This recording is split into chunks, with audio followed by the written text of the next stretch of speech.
नमस्कार मित्रांनो, ठरलं तर मग या मालिकेच्या आजच्या भागात आता अर्जुन सायलीला म्हणतो, तुला आठवतं का सिनियरला थेट तुला सुभेदारांच्या आमच्या घरी घेऊन यावं लागलं होतं. सायली म्हणते, नाही, मला तर काहीच आठवत नाही. अर्जुन म्हणतो, काही हरकत नाही, चल आपण आता घरी जाऊया आणि सर्वांना सांगूयात की तू तन्वी आहेस. सायली म्हणते, नाही, नको. अर्जुन म्हणतो, का तर सायली म्हणते, आपल्याकडे काहीच असा पुरावा नाहीये की जी गोष्ट सिद्ध करू शकते की मीच तन्वी आहे. तर अर्जुन म्हणतो, पण एवढासा पुरेसा आहे ना? तर सायली म्हणते, काय पुरस आहे? तुम्ही जे काही आता बोललात तेही मला आठवत नाहीये. आणि तरीसुद्धा आपण जर घरी गेलो आणि सांगितलं की मी तन्वी आहे तर घरचे कसे विश्वास ठेवतील? आणि सगळ्यात महत्त्वाचं म्हणजे आताच त्यांनी तन्वीच्या बाबतीत एक मोठा धक्का पचवलाय. प्रियाने त्यांची केलेली फसवणूक यामुळे संपूर्ण कुटुंब खचून गेलं होतं. सुभेदार आणि किल्लेदार दोन्ही कुटुंब तन्वीच्या बाबतीत किती हळवे आहे हे तर आपल्याला माहीतच आहे.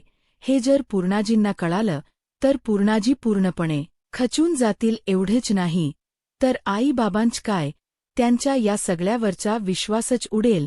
आणि रविराज सर आणि प्रतिमाहत्या यांच्या भावनांशी मला खेळायचं नाहीये. समजा मी तन्वी नाही आहे हे जर सिद्ध झालं तर मग या सगळ्यांच्या भावनाचा खेळ होईल. मला तसं काही होऊ द्यायचं नाही. जोपर्यंत हातात पुरावा नाही तोपर्यंत काही केलं तरी मी माझ्या घरच्यांना सांगू शकत नाही की मी तन्वी आहे. कुठल्या आधारावर मी सांगणार आहे की मी तन्वी आहे? तर अर्जुन म्हणतो, पण मला खात्री आहे तूच तन्वी आहेस. तुला आठवतं का ज्यावेळी मी सदा आणि मैनाला आपल्या घरी घेऊन आलो होतो त्यावेळी तुझं गट फिलिंग तुला सांगत होतं की ते तुझे आईवडील नाहीयेत आणि शेवटी तेच खरं ठरलं. यावेळी तर आपल्या दोघांच्याही फील सेम आहे आणि माझंही मन मला सांगते की तूच तन्वी आहेस. म्हणजे इतकी वर्ष ज्या तन्वीची मी वाट पाहत होतो ती तन्वी मला सापडली आहे. तर सायली अर्जुनला म्हणते, आपल्या आधी जोपर्यंत पुरावा नाही तोपर्यंत आपण कोणाला काही सांगायचं नाही. अर्जुन म्हणतो, काही हरकत नाही, पण आज मला पुराव्यांची गरज नाही. आज पहिल्यांदा असं घडतंय की मला पुराव्यांची गरज नाही, कारण माझा विश्वास आहे तुझ्यावर की तूच खरी तन्वी आहेस. तरीसुद्धा मी या पुराव्यांची वाट पाही. एक दिवस सगळे पुरावे आपण गोळा करू आणि त्यानंतर सगळ्यांसमोर सिद्ध करू की तूच तन्वी आहेस. आता त्याचवेळी देवी आईच्या मंदिरात सुद्धा घंटानाद होतो आणि सायली अर्जुनच्या या तन्वीस अर्जुनच्या नात्याला खऱ्या अर्थाने कौल मिळालेला असतो. सायली अर्जुनला म्हणते, देवी आईसुद्धा आपल्या पाठीशी आहे असं म्हणत सायली अर्जुनला घट्ट मिठी मारते. तर त्यावेळी लहानपणी ज्याप्रमाणे सायली आणि अर्जुन त्या मंदिरात एकत्र एकमेकांना मिठी मारतात त्याचप्रमाणे आजही ते एकत्र असतात. तर त्यानंतर अर्जुन सायलीला म्हणतो, बायको, ज्याप्रमाणे आतापर्यंत मी तुझ्यासोबत होतो त्याप्रमाणे आता यापुढे सुद्धा मी तुझ्यासोबत असेल. आता अर्जुनला कॉल येतो. अर्जुन पाहतो तर कुसुमताईंचा फोन असतो. अर्जुन म्हणतो, हो कुसुमताई, ती सापडली आहे, ती व्यवस्थित सुखरूप आहे आणि आता मी तिला खरी घेऊन जात आहे. आता सायली ही तन्वी आहे हे अर्जुनला तर पटलेलं असतं आणि अर्जुनचा आनंद तर काही गगनात मावत नसतो. तर आता सायली अर्जुनला विचारते, कुसुमताईचा फोन होता ना? तर अर्जुन म्हणतो की हो. सायली म्हणते, कुसुमताई ना माझी काळजी वाटत असेल, ती काळजी करत असेल. तर अर्जुन म्हणतो, हो, मग काय करणार? तू अशी अचानकच घराबाहेर निघून आलीस आणि त्यात तुला बरं नाहीये, तू प्रेग्नेंट आहेस. मग सगळ्यांना काळजी तर वाटणारच ना? घरच्या सर्वजण काळजीत आहेत. प्रतिमाला फोन करायला हवा, ती सुद्धा काळजी करत असेल. तर आता सायली आणि अर्जुन देवी आईचे आशीर्वाद घेतात आणि आता अर्जुन म्हणतो, चल निघूयात ना?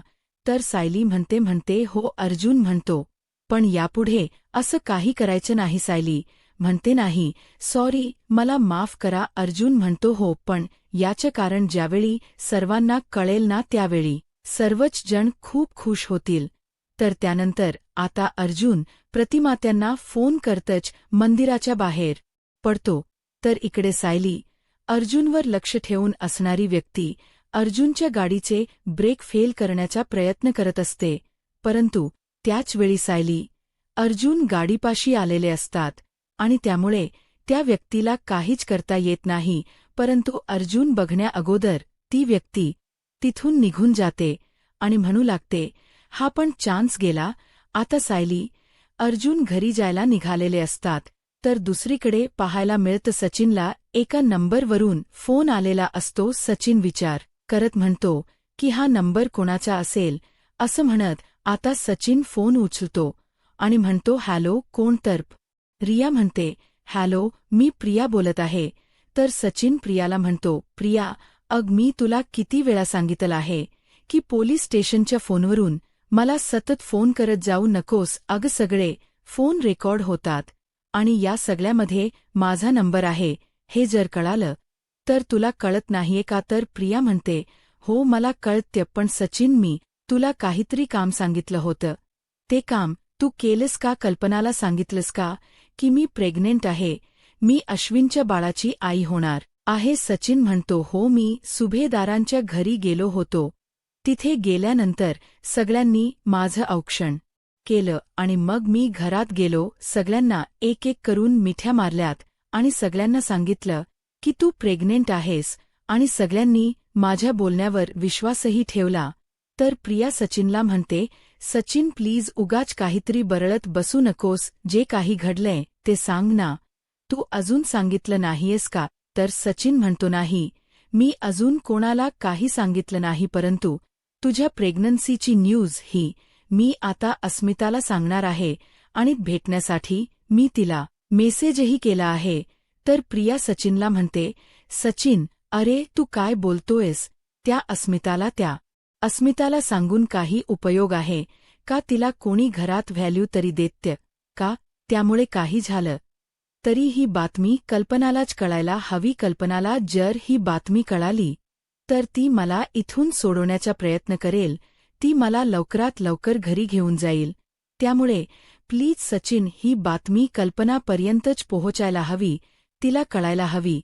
तर आता सचिन म्हणतो, मी तर अस्मिताच्या आईला जाऊन तसा भेटू शकत नाही आणि ही बातमी सांगूही शकत नाही. मला त्यांना पर्सनली भेटता येणार नाही आणि म्हणूनच मला ही बातमी अस्मिताला सांगावी लागेल. आणि सगळ्यात महत्त्वाचं म्हणजे ही बातमी अस्मिताच्या आईला अस्मिताकडून कळाली तर तिच्या यावर लगेच विश्वास बसेल. त्यामुळे मला हे सगळं काही अस्मिताला सांगावं लागेल, कारण मला माहीत आहे अस्मिताला जर एखादी गोष्ट सांगितली तर ती घरच्यांपासून लपून ठेवणार नाही, कारण तिच्या पोटात कुठलीच गोष्ट राहत नाही. तर आता सचिनच हे बोलणं प्रियाला पटतं. प्रिया म्हणू लागते, बरोबर, अगदी बरोबर आहे तुझं म्हणणं. मला असं वाटत बहुतेक जेलमध्ये राहून माझा मेंदू गंजला आहे. तू म्हणतोयस ते अगदी बरोबर आहे. माझ्या हे लक्षातच आलं नाही. ठीक आहे, तुला जे हव्य ते तू कर. तुला ज्या मार्गाने त्यांना सांगायचंय त्या मार्गाने सांग. परंतु काही झालं तरी माझ्या प्रेग्नन्सीची न्यूज ही सुभेदारांना कळायलाच हवी, त्या कल्पनाला कळायला हवी. आणि हो, मला वेळोवेळी अपडेट देत जा. तर सचिन प्रियाला म्हणतो की हो, मी तुला अपडेट देत जाईन, परंतु प्लीज मला सारखा जेलमधून फोन करत बसू नकोस. मी फोन ठेवतो. असं म्हणत सचिन फोन ठेवतो. तर इकडे प्रिया खुश होते आणि म्हणू लागते, एकदा का ही बातमी अस्मिताला कळाली की अस्मिता संपूर्ण सुभेदार कुटुंबाला सांगेल. तर दुसरीकडे पाहायला मिळतं किल्लेदारांच्या घरी सर्वच जण सायलीची वाट पाहत असतात. तर आता त्याच वेळी अर्जुन आणि सायली घरी येतात. सुमन काकू आवाज देत म्हणतात, सायली घरी आली. तर आता हे पाहून कल्पनाताई आणि प्रतिमा आत्या खूप खुश होतात. कल्पनाताई म्हणतात, सायली. तर आता सायली धावत वळत पुढे येते आणि कल्पनाताईंना घट्ट मिठी मारते. कल्पनाताई म्हणतात, बाळा, तू कशी आहेस? तू ठीक तर आहेस ना? तर सायली म्हणते, हो. तर त्यानंतर सायली प्रतिमा हत्यांना मिठी मारते आणि आज मात्र तिचा मूड काही वेगळाच असतो. प्रतिमा हत्या म्हणतात, सायली बाळाग काय झालंय? सगळं काही ठीक आहे ना बाळा? तू कशी आहेस आता? सायली सुमन काकूंना मिठी मारते, तर सुमन काकू म्हणतात, सायली अगं काय हे, तू अचानक कुठे गेली होतीस न सांगता? अशी घराबाहेर का पडलीस? तू ठीक आहेस ना? तुला काय झालं होतं की तुला अचानक बाहेर पडावंसं वाटलं? तर आता अर्जुन म्हणतो, काही नाही, प्रेग्नन्सीमध्ये मूड चेंज होत असतो ना, मग तिला जरा रिलॅक्स वाटण्यासाठी ती मंदिरात गेली होती. तर अश्विन म्हणतो, म्हणजे दादा सायली वहिनी तुला मंदिरातच सापडली का? तर अर्जुन म्हणतो, हो. तर अश्विन म्हणतो, पण सायली वहिनी अगं नक्की असं अचानक काय झालं होतं की तुला मंदिरात जावंसं वाटलं? आता अश्विनचा हा प्रश्न ऐकून सायली अर्जुनकडे पाहते, कारण आता या सगळ्या प्रश्नांचे उत्तर काय द्यावं सायलीलाही कळत नसतं. आता अर्जुनही त्याला काय उत्तर द्यावं कळत नसल्यामुळे तो अश्विनला म्हणतो, अश्विन तिला थोडी आरामाची गरज आहे, तिला थोडा वेळ आराम करू देत.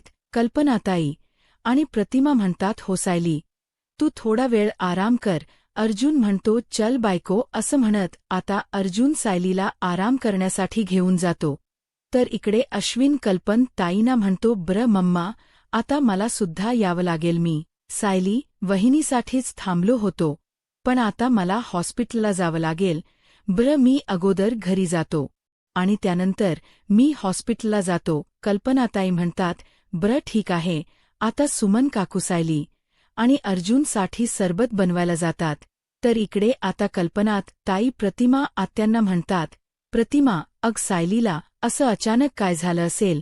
तिला कसला त्रास तर होत नसेल ना सायली अशी अचानक का बघत असेल? म्हणजे अग प्रतिमा प्रेग्नन्सीमध्ये असं टेन्शन घेणं ब्र नाही ना म्हणून विचारते.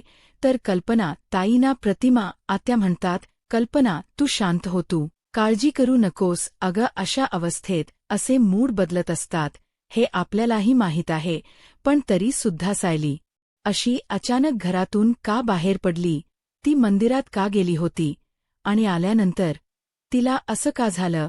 हे आपण सगळं काही सायलीला आत्ता विचारणं योग्य नाही, कारण जर आपण परत परत त्याच गोष्टीबद्दल तिला विचारलं तर पुन्हा तिला कुठल्यातरी गोष्टीचा त्रास व्हायला सुरुवात होईल आणि या सगळ्याचा ती विचार करत बसेल.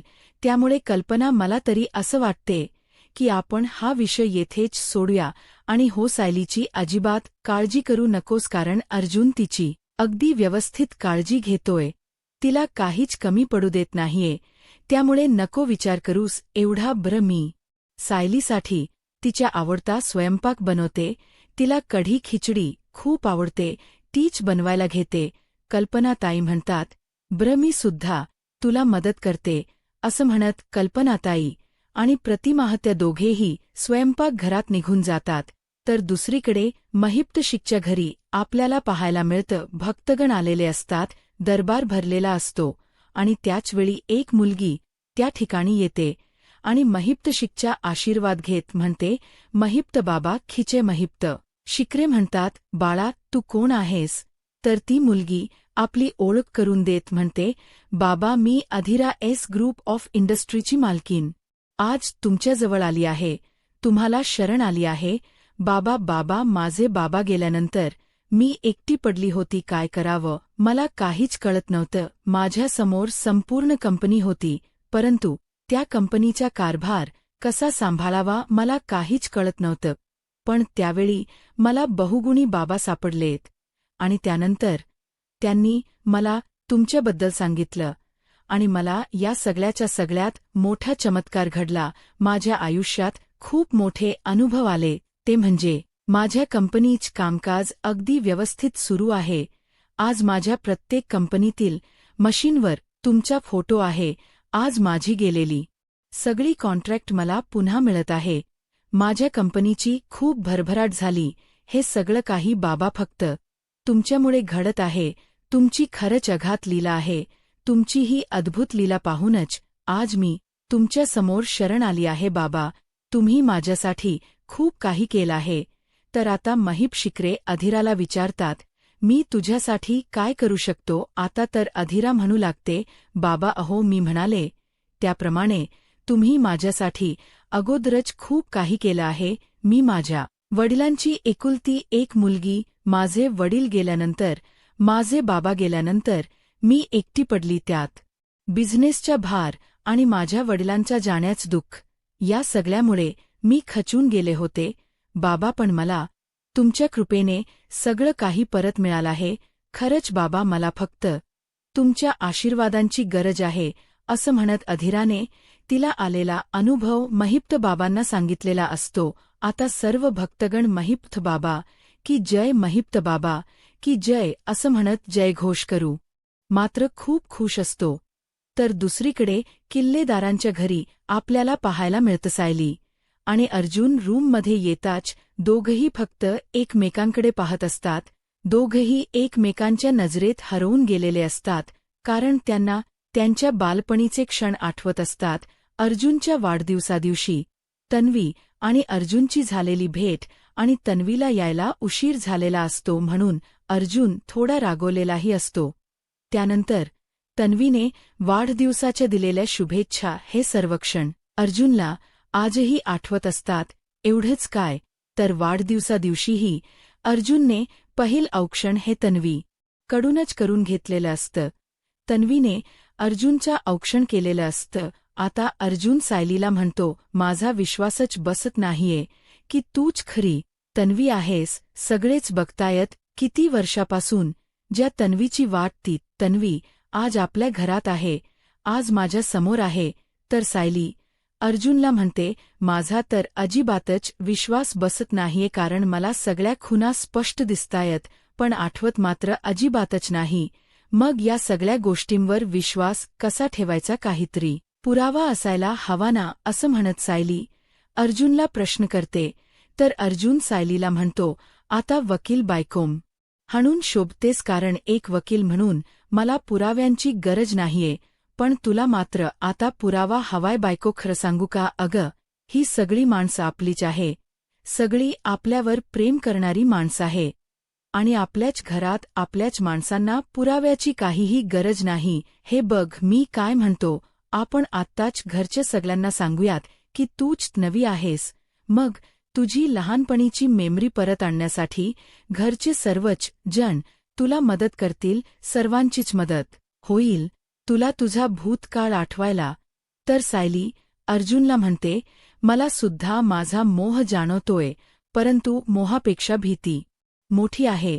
म्हणजे आता जर मी घरच्या सगळ्यांना सांगितलं की हो मीच तन्वी आहे, तर मग ते जाऊन कळालं की हे सगळं काही खोट आहे, तर सगळ्यांच्या भावनांचा खेळ होईल आणि मला ते सहन नाही होणार.